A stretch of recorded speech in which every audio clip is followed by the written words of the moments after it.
হ্যাঁ হ্যাঁ ওটা শেষ হয়ে গেছে।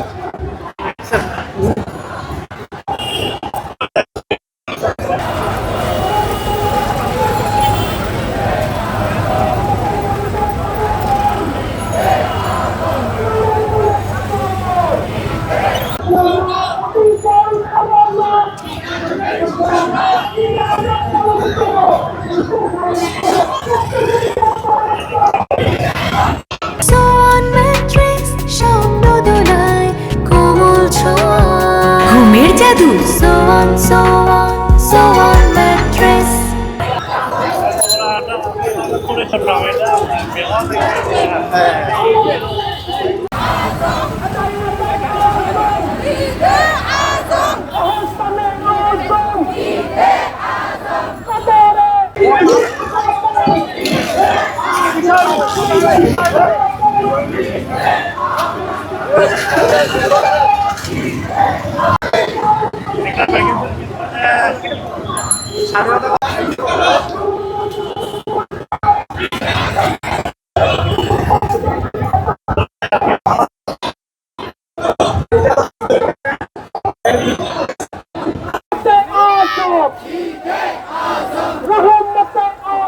আমরা সকল ঈদের মূল ঈদ, সকল খুশির মূল খুশি, সকল আনন্দে বড় আনন্দ এবং সব ঈদের মূল উৎস ঈদ যেটা আছে সেটা হচ্ছে ঈদে আজম, ঈদে যেটাকে প্রচলিত সমাজে ঈদে মিলাদুন্নবী বলা হয়ে থাকে। কিন্তু আমরা বলতে চাই যে আল্লাহ তাআলা কোরআনুল কারীমে কোথাও প্রিয় নবীর শানে মিলাদ শব্দটি ব্যবহার করেন নাই। প্রিয় নবীর শানে মিলাদ এটা শানের সালাতের অবমাননা, অগ্রহণযোগ্য, এটা শানের সাথে হাকিকতের বিপরীত।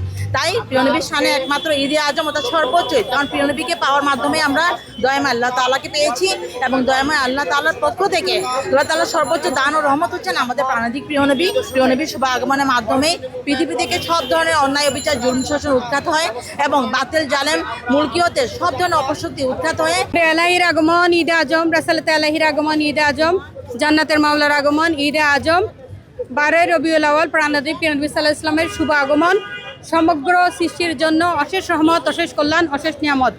প্রিয় নবী সাল্লাল্লাহু আলাইহি ওয়াসাল্লামের এই শুভ আগমন অন্যান্যরা ঈদে মিলাদুন্নবী, ঈদে সিরাজুন্নবী হিসেবে পালন করলেও আমাদের প্রাণের ইমাম আল্লামা ইমাম হায়াত এই দিনটাকে সর্বোচ্চ সম্মান এবং অত্যন্ত খুশি, অত্যন্ত ঈদ হিসেবে ঘোষণা দিয়ে ঈদে আজম হিসেবে উদযাপন করার জন্য সবাইকে আহ্বান করেছেন। আজকে কোরআনের আগমন, রাসূলুল্লাহ আলাইহির আগমন, প্রাণাধিক প্রিয় নবীর শুভ আগমন উপলক্ষে ঈদ আজম উপলক্ষে আমরা সমবেত হয়েছি ওয়ার্ল্ড সুন্নি মুভমেন্ট, ওয়ার্ল্ড হিউম্যানিটি রেভলিউশনের ব্যানারে।